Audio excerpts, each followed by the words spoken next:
There's a version of you that hears good news and immediately hunts for the catch. Someone offers help, and the first thing that shows up isn't gratitude, it's a question. Why? And that reflex didn't come from nowhere. Think about the last time someone was unexpectedly kind. A stranger, a coworker with no real reason to bother. Be honest, your first instinct wasn't to just take it. Something in you started looking for the angle. And that search moved fast, faster than the thank you ever did. When researchers talk about skepticism as a trait, not a mood, they mean something specific, a cognitive style, a way your brain got tuned over years to read other people's motives. And it happened for a reason. Here's the strange part. Your brain doesn't really tell the difference between a thing that hurt you once and a thing that might hurt you again. That's not a defect. You touched a hot stove as a kid.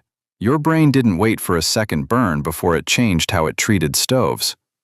Betrayal works the same way. If you grew up around adults who were unpredictable, the kid version of you adapted. You started scanning. You built a map of other people's behavior so the next bad thing wouldn't be a total ambush. And that's not paranoia. That's finely tuned threat detection. The problem is, the system has no off switch. It doesn't reset when life gets safer. So the grown version of that kid sits across from someone on a first date, and underneath the small talk, the scanner is still running. The same one from when you were 9. And it doesn't feel like old survival code. It feels like intuition, like being sharp enough to see what everyone else is too naive to catch. From the outside, it can look like arrogance. But underneath the guard, it's almost never arrogance. It's someone who got surprised before, enough times that surprise itself started to feel like a warning.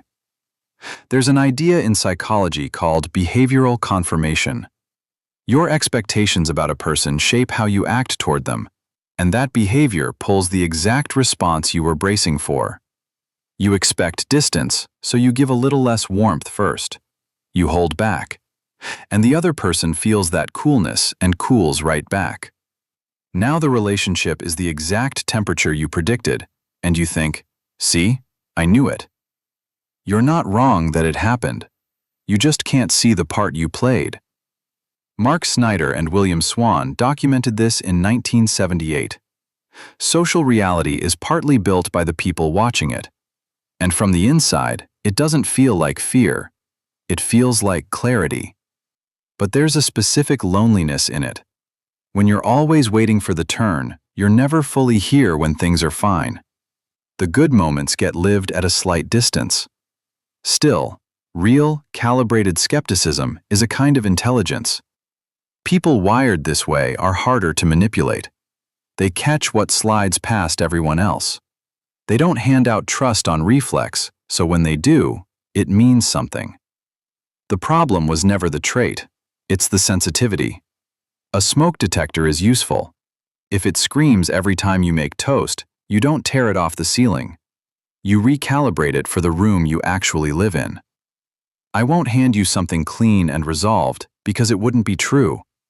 What the research keeps pointing to is repeated disconfirmation. Extending trust in a small, bounded way, having it honored, and doing it again. Not a breakthrough, lived proof. Stacking up, quietly writing a different story than the one your brain has run for years.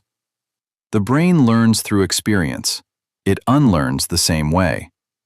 A therapist once put it in a way I can't shake.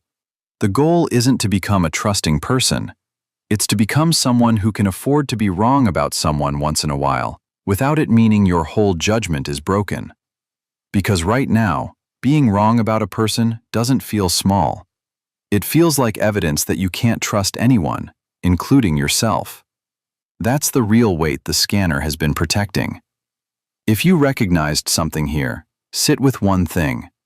The pattern made sense once, probably completely. The only question is whether it's still working for you, or whether, by now, it's mostly working on you. That's not rhetorical. It's worth answering. For a lot of people, what's underneath this is a low, constant vigilance that never fully powers down. And over time, it wrecks your sleep, splinters your focus, and keeps your nervous system stuck. There's a link in the description and pinned comment to a bundle I genuinely think is worth your time. A set of 7-day guides for the exact things that pile up for people watching this. Resetting your sleep for real, rebuilding focus, rebalancing your dopamine so your brain stops grabbing for noise. Each one gives you a concrete daily action, not just more information.